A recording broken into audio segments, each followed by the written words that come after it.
जय हिंद। आज के इस वीडियो में हम आपको बायोलॉजी का एक बहुत ही ज़्यादा इम्पोर्टेंट और बेसिक सा टॉपिक सेल यानी कि कोशिका के बारे में बताएंगे। आज के इस वीडियो में हम देखेंगे कि कोशिका क्या है, कोशिका के कितने प्रकार होते हैं, कौन सी कोशिका मानव शरीर की सबसे बड़ी सबसे छोटी कोशिका कौन सी होती है, ठीक, और कोशिका के आंतरिक संरचना यानी कोशिका के अंदर में कौन कौन सा पार्ट होता है एंड उनके कार्य क्या होते हैं, ठीक। तो ये टॉपिक आपके किसी भी कंपटीशन एग्जाम, कॉम्पिटिटिव एग्जामिनेशन या किसी भी बोर्ड एग्जामिनेशन के लिए बहुत ज़्यादा इंपॉर्टेंट होगा, ठीक।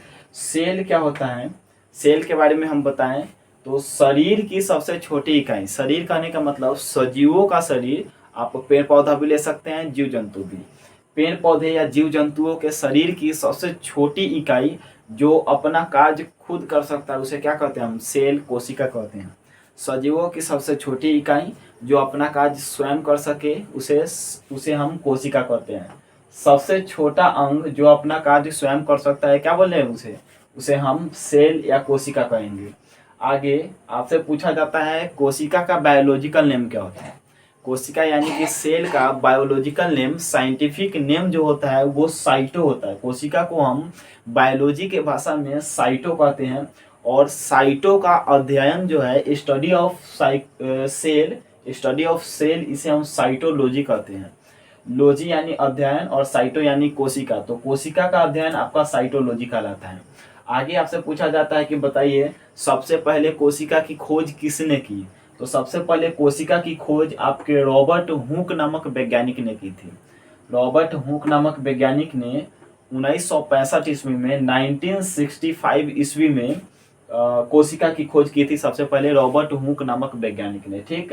लेकिन ये जो कोशिका थी रॉबर्ट हुक के द्वारा जो कोशिका खोजी गई थी वो कोशिका मृत कोशिका थी एवं ये जो थी ये एक पादप कोशिका थी। कौन सी कोशिका, पादप कोशिका। कोशिका जनरली दो प्रकार के होते हैं, पहला होता है जंतु कोशिका और दूसरा पादप कोशिका। पेड़ पौधों में पाए जाने वाले कोशिका को हम पादप कोशिका कहते हैं एंड जीव जंतुओं के शरीर में पाए जाने वाले कोशिका को हम जंतु कोशिका कहते हैं। तो रॉबर्ट हुक ने 1965 ईस्वी में सबसे पहले मृत कोशिका की खोज की थी और वो वृक्ष की कोशिका यानी पादप की कोशिका थी, ठीक। और इस पादप की कोशिका मतलब ये कौन से वृक्ष की कोशिका थी, तो ये था ओक नामक एक वृक्ष होता है, उसी के छाल से रॉबर्ट हुक ने क्या निकाला था, इस कोशिका को निकाला था। और आपसे क्वेश्चन अगला पूछ देता है कि बताइए जीवित कोशिका की खोज किसने की। तो जीवित कोशिका की खोज रॉबर्ट हुक ने ना करके एंटोनी वॉन लीवेनहॉक ने किया था। एंटोनी वॉन लीवेनहॉक एक बहुत बड़े वैज्ञानिक है, साइंटिस्ट। इन्होंने जीवित कोशिका यानी जंतु कोशिका का खोज किया। आपसे पूछा जाएगा जीवित कोशिका या जंतु कोशिका की खोज किसने की, तो एंटोनी वॉन लीवेनहॉक। एंड सबसे पहले खोज किसने किया, तो रॉबर्ट हुक ने मृत कोशिका का, ठीक। आगे पूछा जाता है कोशिका सिद्धांत के बारे में, यानी कि कोशिका के अंदर में माइटोकॉन्ड्रिया, ये प्लास्टिड है, सेंट्रोसोम है, राइबोसोम है, लाइसोसोम है, न्यूक्लियस है, ये सभी का अध्ययन जो है कोशिका सिद्धांत कहलाता है। तो इस कोशिका सिद्धांत के बारे में सबसे पहले किसने बताया, तो सबसे पहले कोशिका सिद्धांत के बारे में बताने वाले व्यक्ति थे स्लाइडेन एवं स्वान। दो व्यक्ति थे, स्लाइडेन और स्वान। तो स्लाइडेन एवं स्वान नामक व्यक्ति ने क्या किया, इस कोशिका का सिद्धांत दिया, ठीक। क्वेश्चन बहुत ज्यादा इंपॉर्टेंट बनता है, कोशिका सिद्धांत किसने दिया था, कोशिका सिद्धांत स्लाइडेन एवं स्वान नामक वैज्ञानिक ने दिया था, ठीक। अगला क्वेश्चन है आपसे पूछा जा सकता है कि बताइए पूरे ओवर वर्ल्ड में, पूरे मतलब कह सकते हैं कि जो पूरी दुनिया में सबसे बड़ी कोशिका कोई होती है तो वो बड़ी कोशिका का नाम क्या होता है। तो बड़ी कोशिका जो है वो शुतुरमुर्ग के अंडे की कोशिका जो होती है वो सबसे बड़ी कोशिका होती है। सबसे बड़ी कोशिका जो होती है वो शुतुरमुर्ग के अंडे की कोशिका सबसे बड़ी कोशिका होती है। और सबसे छोटी कोशिका कौन है, पूरे जीव जगत में, पूरे सजीव जगत में सबसे छोटी कोशिका होती है माइकोप्लाज्मा। माइकोप्लाज्मा सबसे छोटी कोशिका एंड शुतुरमुर्ग के अंडे की कोशिका जो है वो सबसे बड़ी कोशिका है, ठीक। माइकोप्लाज्मा जो है ये एक प्रकार का कह सकते हैं कि कोशिका है, लेकिन इसमें श्वसन की क्रिया नहीं होती है। क्वेश्चन पूछा जाता है आपसे, बताइए कौन ऐसा जीव है, कौन ऐसी कोशिका है जिसमें श्वसन की क्रिया संपन्न नहीं होती है। तो वो आपका माइकोप्लाज्मा हो जाएगा। ठीक, सबसे बड़ी कोशिका शुतुरमुर्ग के अंडे की कोशिका, सबसे छोटी कोशिका माइकोप्लाज्मा, यानी माइकोप्लाज्मा सांस नहीं लेता, इसमें श्वसन की क्रिया नहीं होती है। इसके अलावे क्वेश्चन आपसे पूछा जाता है मानव शरीर में, मानव शरीर में यानी ह्यूमन में सबसे बड़ी कोशिका, तो ह्यूमन में मानव शरीर में सबसे बड़ी कोशिका जो होती है वो ओवम होती है। ओवम, जिसे हिंदी में हम अंडाणु कहते हैं, ये फीमेल में पाया जाता है, फीमेल महिलाओं में पाया जाता है, ये पुरुष में नहीं पाया जाता है ओवम। ठीक है, अगला सबसे छोटी कोशिका कौन सी है मानव शरीर में? सबसे छोटी कोशिका तो ये है स्पर्म। स्पर्म यानी शुक्राणु, स्पर्म जो है सबसे छोटी कोशिका है जो मानव शरीर में, और ये मेल में पाया जाता है, ये फीमेल में नहीं पाया जाता है। ठीक, तो मानव शरीर की सबसे बड़ी कोशिका ओवम, सबसे छोटी कोशिका स्पर्म। एंड एक और क्वेश्चन पूछा जाता है सबसे लंबी कोशिका, मानव शरीर की सबसे लंबी कोशिका कौन है? तो सबसे लंबी कोशिका का नाम है न्यूरॉन, न्यूरॉन सेल बोलते हैं इसे, तंत्रिका कोशिका कहते हैं। ठीक है, ये आपके ब्रेन में पाया जाता है, ये स्त्री पुरुष दोनों में, मानव में मतलब स्त्री पुरुष दोनों में पाया जाता है। तो ऑल में सबसे बड़ी कोशिका शुतुरमुर्ग के अंडे की कोशिका, और सबसे छोटी कोशिका माइकोप्लाज्मा। ह्यूमन में सबसे बड़ी कोशिका ओवम, सबसे छोटी स्पर्म, एंड सबसे लंबी कोशिका आपका ब्रेन में कौन सा है? न्यूरॉन सेल है। ठीक, तो ये आपका कुछ सिद्धांत है कोशिका का। कोशिका मुख्यतः दो प्रकार के होते हैं, पादप कोशिका, जंतु कोशिका। पेड़ पौधों में पाए जाने वाले कोशिका को पादप कोशिका कहते हैं, और जीव जंतुओं में पाए जाने वाले कोशिका को जंतु कोशिका कहते हैं। ठीक, रॉबर्ट हुक ने सबसे पहले खोज की थी 1965 ईस्वी में, लेकिन ये मृत कोशिका थी। अगला एंटोनी वॉन लीवनहॉक ने खोज की ये जीवित कोशिका के खोजकर्ता का नाम पूछा जा सकता है, और मृत कोशिका के खोजकर्ता का नाम, या सीधा पूछ दिया जाए कि किसने कोशिका की खोज की, तो रॉबर्ट हुक। कोशिका सिद्धांत किसने दिया? ये सब छोटे छोटे से क्वेश्चंस आपके कॉम्पिटिटिव एग्जामिनेशन में पूछे जाते हैं। आगे कुछ कोशिका सिद्धांत के बारे में, यानी कि कोशिका की आंतरिक संरचना के बारे में, उसके आंतरिक अंगों के बारे में देख लेते हैं।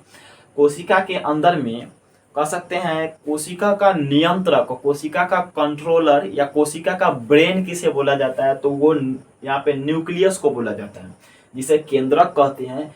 केंद्रक को ब्रेन या कंट्रोलर ऑफ सेल कहते हैं। ब्रेन, आपसे पूछा जाएगा कोशिका का कंट्रोलर किसे कहा जाता है? तो कोशिका का कंट्रोलर या कोशिका का ब्रेन किसे कहा जाता है? न्यूक्लियस को कहा जाता है। और ये न्यूक्लियस जो है, इसे ब्रेन क्यों कहा जाता है? क्योंकि ये माइटोकॉन्ड्रिया, इसमें जितने भी अन्य अंग हैं, इन सभी को कंट्रोल करने का काम आपका न्यूक्लियस करता है। न्यूक्लियस माइटोकॉन्ड्रिया को नियंत्रित करता है, प्लास्टिड को, सेंट्रोसोम को, राइबोसोम को, लाइसोसोम को, वैक्यूल्स को, इंडोप्लाज्मिक रेटिकुलम को, गोल्जी बॉडी को, अंदर में जितने भी क्रियाएं होंगी, ये सभी को नियंत्रित करने का काम न्यूक्लियस करता है। न्यूक्लियस के अंदर में न्यूक्लियोटाइड्स पाए जाते हैं। न्यूक्लियस के अंदर में न्यूक्लियोटाइड्स पाए जाते हैं, और इसके अंदर में ही गुणसूत्र पाए जाते हैं। यानी कि कोशिका के अंदर में आपसे पूछेगा गुणसूत्र कहाँ पाया जाता है? तो केंद्रक के अंदर केंद्रिका में, केंद्रक के अंदर केंद्रिका में, और केंद्रक के अंदर एक केंद्रक द्रव्य भी भरा रहता है, केंद्रक द्रव्य भरा रहता है। और ये सभी जो द्रव्य हैं, ये सभी द्रव्य केंद्रक को सुरक्षा प्रदान करते हैं। ठीक, अगला आपसे क्वेश्चन पूछा जा सकता है कि बताइए कि जो गुणसूत्र होता है, गुणसूत्र की संख्या मानव में कितनी होती है? तो मानव में गुणसूत्र की संख्या 23 जोड़ा, 23 जोड़ा, या ऐसे कहें तो 46 आपका 46 जो होता है संख्या में, और जोड़े में पूछ दे तो 23 जोड़ा गुणसूत्र मानव की कोशिका में पाई जाती है। और इनमें 22 जोड़ा स्त्री पुरुष दोनों में सेम होते हैं, और एक जोड़ा डिफरेंट होता है, जिसे जनन गुणसूत्र कहते हैं। ठीक, अगला इसमें आता है माइटोकॉन्ड्रिया। माइटोकॉन्ड्रिया हम सिंपल सा बनाए हुए हैं यहाँ पे। माइटोकॉन्ड्रिया क्या है? माइटोकॉन्ड्रिया जो है ये कोशिका के अंदर का एक महत्वपूर्ण भाग है, महत्वपूर्ण हिस्सा है, महत्वपूर्ण अंग है, और ये इसका काम होता है एनर्जी यानी ऊर्जा बनाना। हम सांस लेते हैं, सांस लेने के दौरान ये सांस जो है फेफड़ा में जाता है, फेफड़ा में हीमोग्लोबिन के द्वारा पूरी कोशिकाओं तक, जो भी है सभी कोशिकाओं तक ऑक्सीजन पहुंच जाता है, और ऑक्सीजन को इस माइटोकॉन्ड्रिया ग्रहण करके ये ऊर्जा बनाते हैं एटीपी के फॉर्म में, और एटीपी टूटकर ग्लूकोज बनता है। ग्लूकोज से हमें ऊर्जा प्राप्त होती है, इसलिए माइटोकॉन्ड्रिया को ऊर्जा गृह यानी कि power house of the cell बोला जाता है। क्वेश्चन पूछेगा आपसे, कोशिका का पावर हाउस किसे कहते हैं? तो माइटोकॉन्ड्रिया को। कोशिका का पावर हाउस किसे कहा जाता है? माइटोकॉन्ड्रिया को। या क्वेश्चन ऐसे पूछा जा सकता है कि कोशिका का ऊर्जा गृह किसे कहते हैं? तो कोशिका का ऊर्जा गृह भी माइटोकॉन्ड्रिया को कहते हैं। ठीक, अगला है प्लास्टिड। प्लास्टिड यानी कि इसे लवक बोलते हैं। ये केवल पादप कोशिका में पाया जाता है, जंतु कोशिका में नहीं पाया जाता है। पादप कोशिका में ये क्या करता है? रंग प्रदान करने का काम, भोजन बनाना और भोजन को स्टोर करने का काम आपका लवक करता है, प्लास्टिड करता है। जंतु कोशिका में लवक नहीं पाया जाता है, ये केवल पादप कोशिका में लवक पाया जाता है। ठीक, अगला है सेंट्रोसोम। सेंट्रोसोम क्या होता है? ये सेंट्रोसोम आपका कोशिका विभाजन का काम करता है। जैसे मान लिए कहीं पे चोट लग गया, कहीं पे चोट लगने के कारण कुछ कोशिकाएं मृत हो जाती है यानी मर जाती हैं, और उन कोशिकाओं को साफ करने का काम लाइसोसोम करता है। और ये सेंट्रोसोम जो है इस मरे हुए कोशिका के स्थान पे दूसरा नया कोशिका बनाता है, यानी कि ये कोशिका विभाजन का काम करता है। कोशिका विभाजन एक अलग टॉपिक है जो कभी नेक्स्ट वीडियो में हम बनाएंगे। ठीक है, दूसरे किसी वीडियो में आपको कोशिका विभाजन के बारे में समझाएंगे। इसमें बहुत सारा विभाजन होता है, एक सूत्री विभाजन, द्विसूत्री विभाजन और भी बहुत सारा। ठीक, तो सेंट्रोसोम का वर्क होता है कोशिका विभाजन करना, कोशिका मरे हुए कोशिका के स्थान पे नए नए कोशिका का निर्माण करना, इस सेंट्रोसोम का काम होता है। अगला है राइबोसोम। राइबोसोम हमारे कोशिका के अंदर का एक बहुत ही महत्वपूर्ण, बहुत ज्यादा महत्वपूर्ण भाग है। और ये राइबोसोम क्या करता है? ये प्रोटीन बनाने का काम करता है। ये राइबोसोम प्रोटीन बनाने का काम करता है। प्रोटीन की फैक्ट्री बोला जाता है इसे प्रोटीन की फैक्ट्री, यानी कि कोशिका के अंदर में प्रोटीन की फैक्ट्री किसे कहा जाता है? तो आपका आंसर राइट हो जाएगा, क्या चीज?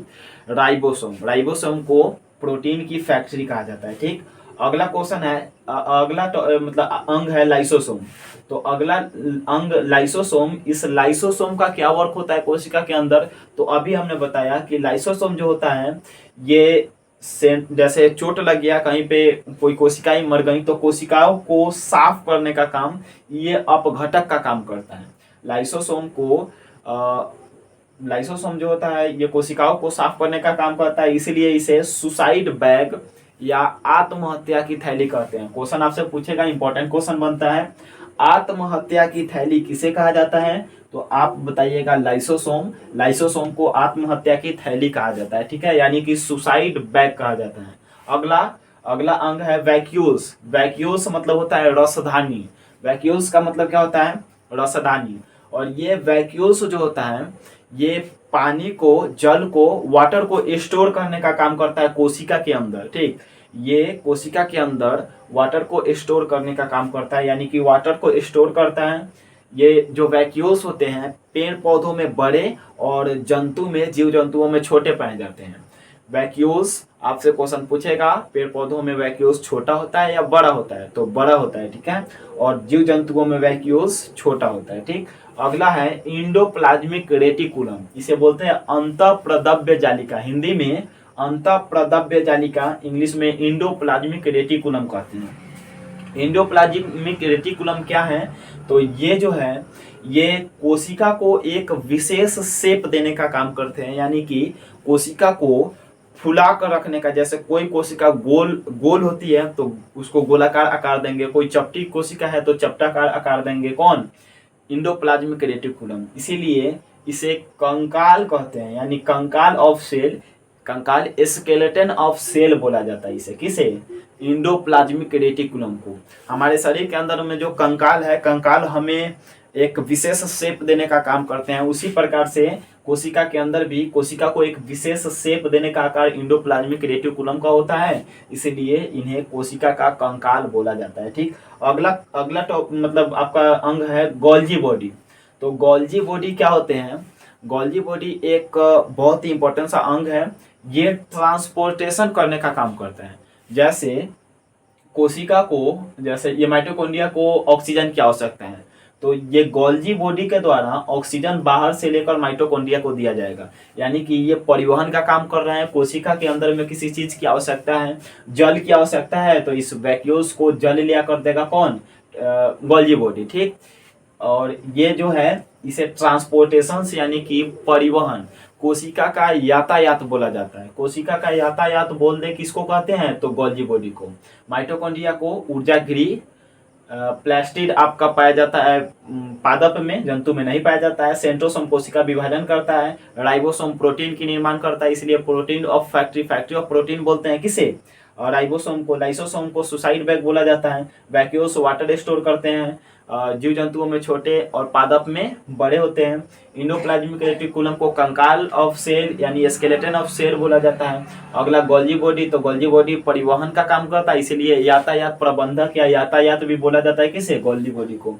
अगला न्यूक्लियस पूरे को कंट्रोल करता है, सभी जितने भी हैं सभी को कंट्रोल करने का काम कौन करता है, न्यूक्लियस। इसीलिए न्यूक्लियस को ब्रेन या कंट्रोलर ऑफ सेल, पूरे सेल का कंट्रोलर इसे बोला जाता है। चीफ ऑफ सेल भी कह सकते हैं, मुख्य अंग ऑफ सेल कह सकते हैं आप आराम से। ठीक है, और इसके अंदर में केंद्रक, केंद्रिका और केंद्रक द्रव्य पाए जाते हैं। केंद्रक द्रव्य इसको एक विशेष शेप देता है, सुरक्षा प्रदान करता है। सेल के अंदर, कोशिका के अंदर कुछ द्रव्य भरे होते हैं, एक गाढ़ा सा लिक्विड होता है। ये बीच में लाल लाल कलर का ये सब कितने हैं, क्या है, गाढ़ा सा लिक्विड है। इसी गाढ़े लिक्विड को हम कोशिका द्रव्य कहते हैं। इस गाढ़े लिक्विड को कोशिका द्रव कहते हैं।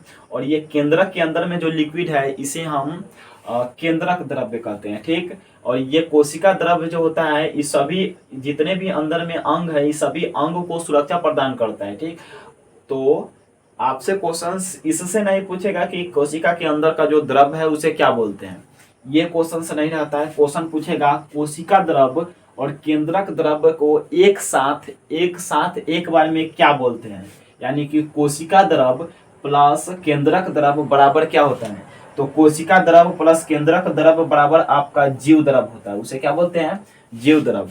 कोशिका के अंदर का द्रव और न्यूक्लियस केंद्रक के अंदर का द्रव दोनों को मिला देते हैं तो उसे एक साथ में हम जीव द्रव कहते हैं। ठीक, और यहाँ पे देख लेते हैं, ये ऊपर वाला जो ये भाग है कोशिका का ऊपरी भाग, जो एक कठोर सी संरचना होती है, इस कठोर संरचना को हम कोशिका भित्ति कहते हैं। भित्ति मतलब दीवार होता है, इसे इंग्लिश में सेल वॉल बोला जाता है, इंग्लिश में सेल वॉल बोला जाता है, हिंदी में कोशिका भित्ति कहते हैं। ठीक, और ये जो कोशिका भित्ति है, आपसे क्वेश्चन पूछा जाता है कोशिका भित्ति क्या चीज की बनी होती है, तो कोशिका भित्ति सेलुलोज की बनी होती है। कोशिका भित्ति क्या चीज की बनी होती है, सेलुलोज की। कोशिका भित्ति क्या चीज की बनी होती है, सेलुलोज की। कोशिका के बाहरी आवरण, कोशिका का बाहरी आवरण जो एक कठोर सा भाग होता है, कठोर भाग, वो उसे हम क्या कहते हैं, कोशिका भित्ति, ये सेलुलोज की बनी होती है। और इसी के अंदर में ये वाला जो आवरण है, ये ब्लू कलर का, इस आवरण को हम बोलते हैं कोशिका झिल्ली। ये कठोर नहीं होती है, ये सॉफ्ट मुलायम होती है। ठीक, और इसे हम क्या बोलते हैं, कोशिका भित्ति, कोशिका झिल्ली। और कोशिका झिल्ली जो है प्रोटीन की बनी होती है। आपसे क्वेश्चन पूछा जा सकता है, बताइए क्या कोशिका भित्ति जंतु कोशिका में पाई जाती है, नहीं पाई जाती है। जंतु कोशिका में कोशिका झिल्ली पाई जाती है, लेकिन पादप कोशिका में कोशिका झिल्ली के साथ साथ कोशिका भित्ति भी पाई जाती है। पादप कोशिका में कोशिका झिल्ली के साथ साथ कोशिका भित्ति भी पाई जाती है, लेकिन जंतु कोशिका में केवल कोशिका झिल्ली पाई जाती है, कोशिका भित्ति नहीं पाई जाती है। कोशिका भित्ति क्या चीज की बनी होती है, सेलुलोज की, और कोशिका झिल्ली क्या चीज की बनी होती है, प्रोटीन की। नेक्स्ट टॉपिक एक और होगा, आपसे क्वेश्चन पूछ दिया जाता है कि बताइए सेल कोशिका की खोज किसने की, तो कोशिका की खोज आपका कौन किए थे, रॉबर्ट हुक नामक वैज्ञानिक ने किए थे। ये पहला क्वेश्चन। दूसरा हो सकता है कि बताइए इस न्यूक्लियस यानी कि कोशिका के अंदर में जो न्यूक्लियस है, इस न्यूक्लियस की खोज किसने किया था, तो न्यूक्लियस का खोज करने वाले जो व्यक्ति थे वो थे रॉबर्ट ब्राउन। रॉबर्ट ब्राउन नामक व्यक्ति ने क्या किया था, इस न्यूक्लियस की खोज की थी। आपसे पूछेगा बताइए गोल्जी बॉडी, गोल्जी काय जो है इसकी खोज करने वाले व्यक्ति कौन थे? तो गोल्जी काय का खोज किए थे कैमिलो गोल्जी नामक व्यक्ति ने। आपसे क्वेश्चन पूछा जा सकता है गोल्जी बॉडी का खोज किसने किया था? Camillo Golgi. इससे आसान है बिल्कुल, कैमिलो गोल्जी बॉडी और कैमिलो गोल्जी नाम मिलता जुलता है। अगला क्वेश्चन आपसे और भी बहुत सारे पूछे, आपसे एक और क्वेश्चन पूछता है, बताइए ये राइबोसोम कहाँ पाया जाता है? तो राइबोसोम ये इंडोप्लाज्मिक रेटिकुलम दो प्रकार का होता है, एक होता है स्मूथ इंडोप्लाज्मिक रेटिकुलम और दूसरा होता है सॉफ्ट इंडोप्लाज्मिक रेटिकुलम। तो स्मूथ वाले पे नहीं, स्मूथ एक होता है, एक होता है रफ इंडोप्लाज्मिक रेटिकुलम। तो रफ इंडोप्लाज्मिक रेटिकुलम पे क्या, इस पे एक बूंदा बूंदा सा पाया जाता है, इसी बूंदे बूंदे से पदार्थ को हम क्या बोलते हैं?